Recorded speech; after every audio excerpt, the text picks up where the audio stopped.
அண்ணா வாடா தம்பி. இந்தாங்கண்ணா அட்ரஸ். தேங்க்ஸ்ரா தம்பி, ரொம்ப தேங்க்ஸ்ரா. பரவாயில்லண்ணா. சரி நான் வரேண்ணா. சரிடா தம்பி.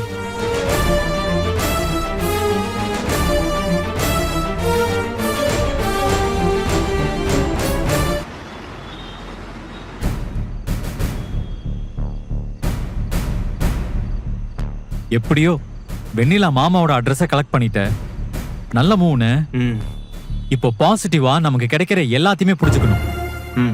ஆமா நிவினே, நான் இன்னைக்கே திண்டுக்கல் கிளம்புறேன். காவேரினே. வா காவேரி. என்ன மாமா வீட்டுக்கு பக்கத்துல வந்து நின்னுட்டு கால் பண்றீங்க? காவேரி, வெண்ணிலாவோட மாமா அட்ரஸ் கிடைச்சிருச்சு. நான் இன்னைக்கே திண்டுக்கல் கிளம்புறேன். ஆனா அவர் அங்கதான் இருக்காரான்னு நமக்கு தெரியாதே மாமா. அப்படி யோசிக்க வேணாம் காவேரி.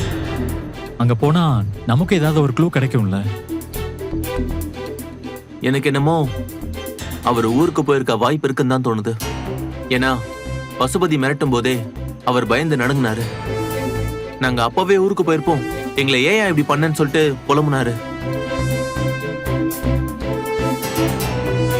அவரு சென்னையில இருந்தா பசுபதிக்கு ரிஸ்க் தானே, அதனால அங்க போயிருக்க வாய்ப்பு இருக்குன்னு தான் நான் நம்புறேன்.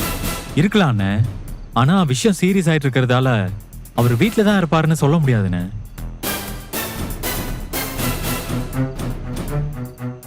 அண்ணே, ஊருக்குள்ளேயே வேற எங்கேயாவது பதுங்கி இருக்க வாய்ப்பு இருக்கு. நான் எப்படியாச்சும் தேடி வெண்ணிலா மாமா கண்டுபிடிச்சு கூட்டிட்டு வந்துடுறேன். நிமினே, நீயும் பசுபதி தேடுறத விட்டுறாத. சரிண்ணே. அப்பப்போ வெண்ணிலாவையும் பாத்துக்கணும்டா. அத நான் பாத்துக்கிறேன் மாமா. காவேரி. சொல்லுங்க நிவின். சாரி காவேரி, விஜய் இருந்த கெஸ்ட் ஹவுஸ பத்தி நான் தான் யமுனா கிட்ட சொன்னேன்.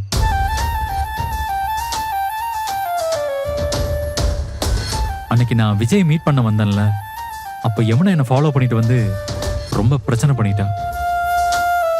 விஜய் தான் பார்க்க போனேன்னு சொல்ற மாதிரி ஆயிடுச்சு. ஆனா அத அவ போலீஸுகிட்ட சொல்லுவான்னு நான் எதிர்பார்க்கவே இல்லை காவேரி. யாருக்கிட்டையாவது நீங்க சொன்னீங்களான்னு கேட்டப்பவும் நான் யமுனாவை சந்தேகப்படல. ஆனா விஜய மாட்டி விட்டதுக்கு ரொம்ப கொடுமையான ஒரு ரீசன் சொன்னா பாரு. விடுங்க நிவின், யமுனா தான் இன்ஃபார்ம் பண்ணான்னு சொன்னதும் எனக்கு எல்லாமே புரிஞ்சிருச்சு.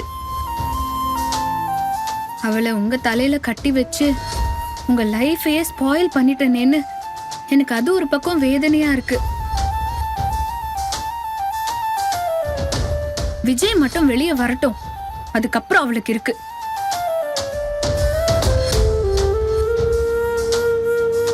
சரி மாமா, இப்போ வீட்ல என்ன சொல்லிட்டு கிளம்புவீங்க? கங்கா கிட்ட மட்டும் உண்மையை சொல்லிட்டு தான் போவேன். மத்தவங்க கிட்ட 2க்கு கல்யாணம், நான் ஊருக்கு போறேன்னு சொல்லிடுவேன்.